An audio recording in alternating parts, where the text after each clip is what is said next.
अयोध्या में राम मंदिर निर्माण पर हो रही सियासत की। दरअसल विश्व हिंदू परिषद कल से मंदिर निर्माण के लिए धन संग्रह अभियान शुरू कर रहा है। जी, समाजवादी पार्टी से इस वक्त मेरे साथ जुड़ गए हैं एसटी हसन।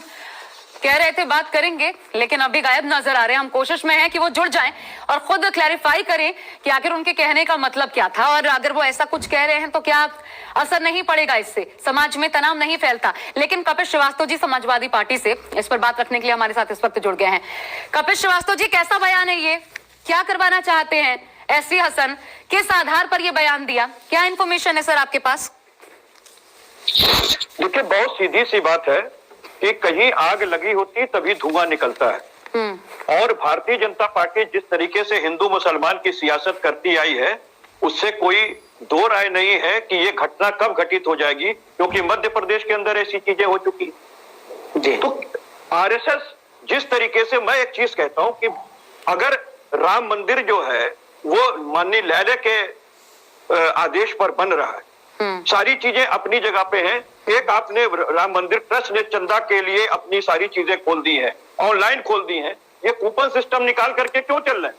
उसका बहुत सीधी सी चीज है, ये पॉलिटिसाइज करना चाहते हैं एक्चुअली। ये राम मंदिर के बनने से इनका कोई लेना देना नहीं, क्योंकि 29 साल तक राम मंदिर में भगवान श्री राम को इन्होंने टेंट में बैठाने का काम किया था। नहीं, वो कूपन सिस्टम हो, कोई सिस्टम हो, उससे क्या आपत्ति हो सकती है? वो सवाल ही नहीं है। सवाल ये है कि एसटी हसन जो बयान दे रहे हैं कि ये कुछ ऐसे मुस्लिम जो कि बीजेपी के हाथों बिके हुए हैं, उनसे पत्थरबाजी करवाएंगे और फिर खुद ही रोएंगे, खुद ही हल्ला करेंगे, खुद ही माहौल को बिगाड़ने की कोशिश करेंगे। ये किस आधार पर?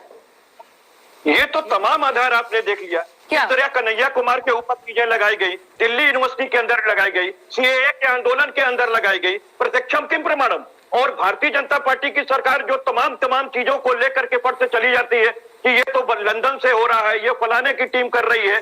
तो आप ये बताइए, खाली कह देने से होता है? उसकी रेलिवेंसी है, कभी लेकर के आए हो तो बताइए। आपको प्रश्न इनसे नहीं, ये जैसे को तैसा वाला जवाब नहीं है ना सर। ये जैसे को तैसा बोलेंगे, ये वो वाला मसला नहीं है। ये मसला ये है कि समाज में माहौल खराब होता है, ये मसला वो है। और फिर जिम्मेदारी आपकी भी बनती है, चाहे आप विपक्ष में ही क्यों ना हो। बिल्कुल हमारी जिम्मेदारी बनती है।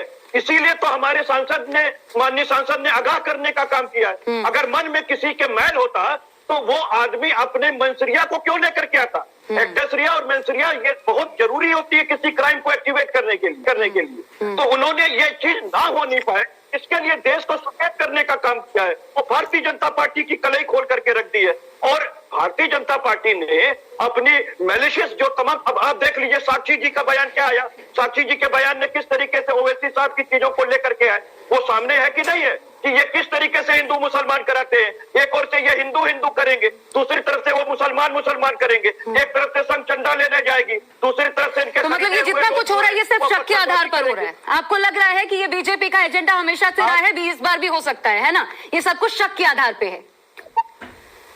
बहुत सीधी सी बात है, रिलीवेंसी वहीं से आती है तो आपका पुराना एटीट्यूड होता है। मैं आपको एक चीज पूछूं, अनिला जी, बताइए कि जब मैं आपसे जवाब चाहूंगी। अनिला जी, ये क्यों सीधा आप पर उंगली उठती है? कबीर जी, उन्होंने कहा कि वो मुसलमान करते हैं, भारतीय जनता पार्टी हिंदू करती है, समाजवादी पार्टी क्या बिन पैंदी का लोटा? हाँ, कभी इधर लुढ़क गए तो कभी उधर लुढ़क गए। कभी कहेंगे परशुराम जी की हम सबसे ऊंची जो है मूर्ति हम बनवाएंगे, मौका देखा तो।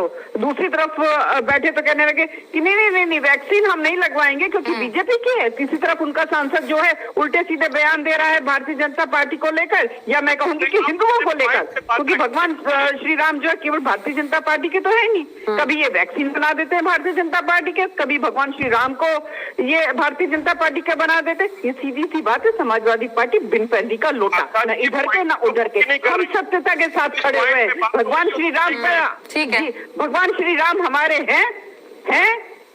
सीधी सी बात है। इससे अगर कोई कहता है कि ये तो सांप्रदायिक बात कर रहे हैं, आपको सांप्रदायिक बात लगती है तो लगने ये मेरी प्रॉब्लम नहीं है, ये समाजवादी पार्टी की प्रॉब्लम हो सकती है क्योंकि तुष्टिकरण की राजनीति में विश्वास करती है। हम तुष्टिकरण की राजनीति में नहीं विश्वास करते, हम तो सबका विकास और सबका विश्वास में विश्वास रखते हैं। और यही कारण है उल्टी सीधे बयानबाजी समाजवादी पार्टी की तरफ। कपिल श्रीवास्तव जी, मुझे ये बताइए, समर्थन कर रहे हैं जो राजा ये कहेगा जब कल से शुरुआत होगी इस चंदा लेने वाले कार्यक्रम की, आप सपोर्ट करेंगे? नेताओं से, कार्यकर्ताओं से हम क्या अपेक्षा रख सकते हैं? आप बोलते रहिए। यहाँ पर देश में और उत्तर प्रदेश में केवल और केवल विकास की राजनीति होती है। और ठीक है, विरोध के बीच क्या ये अभियान चलेगा? हिंदुओं के बीच में या इसके पहले से फिक्स किया जाएगा? मंदिर को लेकर कोई विवाद नहीं रह गया। मंदसौर की घटना नहीं होती, जैसा कि वहां पे राम मंदिर के लिए चंदा लेने के लिए भीड़ निकली थी वीएचपी की, अगर मंदसौर में वो तोड़फोड़ ना करते, अल्पसंख्यक समुदाय के घरों में और मस्जिदों में जाके ऐसा हुड़दंग ना करते, वो भी पुलिस के सामने, पुलिस की गाड़ी सामने दिख रही है, तो क्या ये सवाल उठता? कभी नहीं उठता। आप शांति से चंदा कीजिए, अपना मंदिर बनाइए, कौन रोक रहा है आपको? इस देश में जब न्यायालय ने कोई पक्ष में दे दिया है तो सबको स्वागत है, ठीक है, लेकिन देश में ऐसा माहौल बनाने की कोशिश की जाएगी। उत्तर प्रदेश में तो करेंगे ही, क्योंकि उत्तर प्रदेश में 1 साल के बाद चुनाव होना है और चुनाव दंगों से फायदा होता है, ये बहुत गंभीर आरोप है। और अब जब कल से इस अभियान की शुरुआत होगी तो सीधा सीधा कुछ भी होता है तो ये प्रश्न चिन्ह आप पर उठेगा। नहीं, इससे पूछ लीजिए कि भैया 17 में कौन से दंगे हुए थे, 19 में कौन से दंगे हुए थे? हाँ, क्योंकि तब तक आपको जरूरत नहीं थी। मतलब का आरोप लगा रहे हैं, शर्म आनी चाहिए इनको।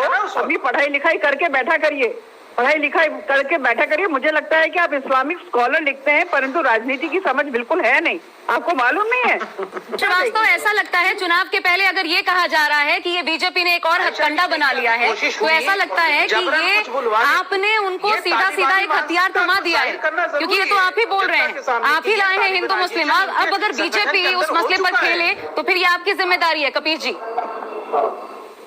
हम लोगों की कैसे जिम्मेदारी है? बहुत सीधी सी बात यह है कि हमने अपनी जिम्मेदारी का वह निर्वहन करते ही हुए जो घटना इन लोगों ने घटाई है वहां पर, वो सामने जनता के रखा है। और ये रखा है इसलिए कि आप तैयार रहें कि इस तरह की अगर कोई ये वारदात करते हैं तो आप उसका प्रत्युत्तर भी मत दें, आप झेल लें, क्योंकि हम झेलने के लिए ही पैदा हुए हैं।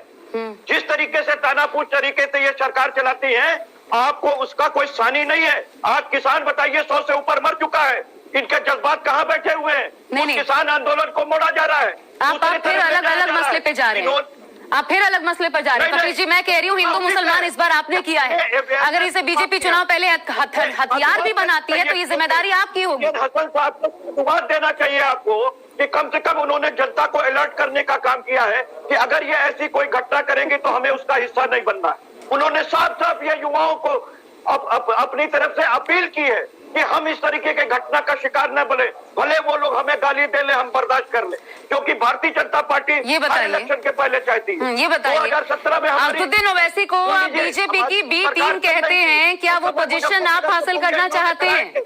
बीजेपी को फायदा पहुंचाकर उत्तर प्रदेश में असदुद्दीन ओवैसी पहुंचे, आपने ऐसा बयान दिया और इससे बीजेपी को फायदा आपके मुताबिक, तो क्या आप बी टीम बनने का काम कर रहे हैं बीजेपी का? देखिए, हम बहुत सीधी सी बात कह रहे हैं कि हमें जनता के बीच में इनकी असलियत तो रखनी पड़ेगी। आज साक्षी जी महाराज ने उसको रख करके साफ किया है कि ये किस तरीके से मिले हुए हैं ओवैसी साहब से। और ओवैसी साहब जिस तरीके का बयान देते हैं हैदराबाद में, वो किसी से छुपा नहीं हुआ। जिस कट्टरता से वो बात रखते हैं, समाजवादी पार्टी उस कट्टरता की भी भर्त्सना करती है और इनके भी कट्टरता की भर्त्सना करती है। हम लोग सहिष्णुवादी नीति है लेकर के चलते हैं, सामाजिक समरसता और समता मूलक समाज की स्थापना करना चाहते हैं। ये उसके पीठ में छुरा भोंकने का काम करते हैं। इन्हें जहाँ सत्ता की मलाई चाटनी होती है, वहाँ ये जिसको आतंकी बताए रहते हैं उनके साथ मिलकर सरकार चलाते हैं। ठीक है, क्या इस देश के आवाम ने इनकी छलिया नीति नहीं देखी है? ऐसे बयानों का कोई जवाब नहीं है। बड़ी बात है फिर माहौल बना रहे और सभी उस माहौल में हिंदू मुस्लिम एकता की जो मिसाल भारत के लिए दी जाती है वो बरकरार रहे, उसमें कहीं से रंग में भंग ना पड़े। ये हमें और आपको सोचना पड़ेगा। बहरहाल राजनीतिक पार्टियों का काम है राजनीति करना, बयान आएंगे, आगे भी आएंगे, किसको फायदा किसको नुकसान ये चुनाव ही बताएंगे। बहुत शुक्रिया अनिला सिंह जी आपका मेरे साथ जुड़ने के लिए, साथ ही गीता भट्ट जी, शोएब जमई और कपिल श्रीवास्तव जी आपका भी हमारे साथ जुड़ने के लिए।